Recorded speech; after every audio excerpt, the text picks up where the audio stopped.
Democratic strategist Harlan Hill. Sabrina, what is your take on the proposed legislation and the criticism?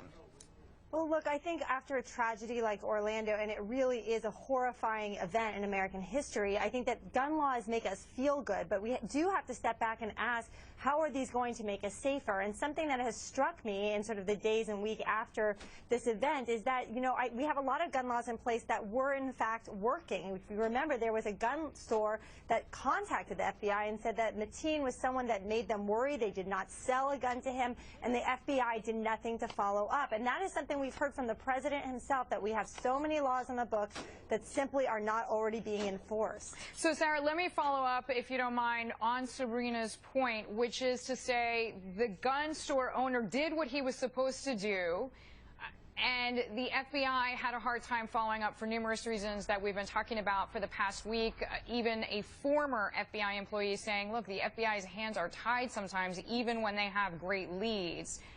What is your take?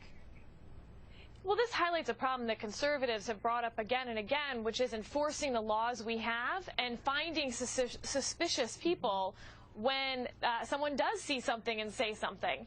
And so it's not that I think anyone's blaming the FBI, but this is just one in a string of incidents where the Department of Justice, for instance, hasn't been prosecuting gun crimes. And yet then the left again turns and tries to pass more laws that aren't going to get enforced. So it's getting to the root of some of these problems. But how, Harlan, can you take all of these different entities, whether it's the FBI communicating with local police, how can we make this work and be more efficient in a country with a few 100 million people?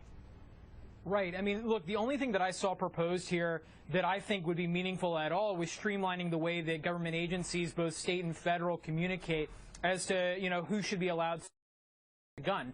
The rest of this stuff, denying somebody the right to purchase a gun based on reasonable suspicion, I don't even know how you really adequately define that. But streamlining, how we keep records and we share information. Look, after 9/11, there was a massive upgrade to the way that our federal government communicated with itself under the Bush administration. There's no reason that we can't take this similar crisis in gun violence in this country and fix the problem.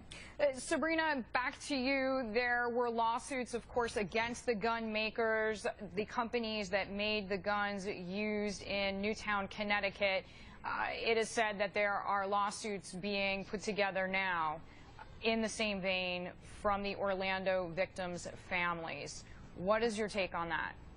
Look, I don't criticize anyone who has gone through such a tragedy, but I think if we step back and sort of look at this, I don't think that is going to get us the solution that we want. I think the thing that it seems to be the common thread between all of these horrible incidences is that there is always a person, there is always someone who thinks that something bad is about to happen, who recognizes that there is a person in their life who has the potential to create great harm, and they haven't been able to come forward or felt as though they had the resources or the support when they do. That is the real thing. I think that human component is our first line of defense, and we have to figure that out. All right. I know the three of you are going to stay with me. I appreciate it. So hang tight. Sabrina, Sarah, Harlan, back with me in a few minutes. In the meantime, the difference between profiling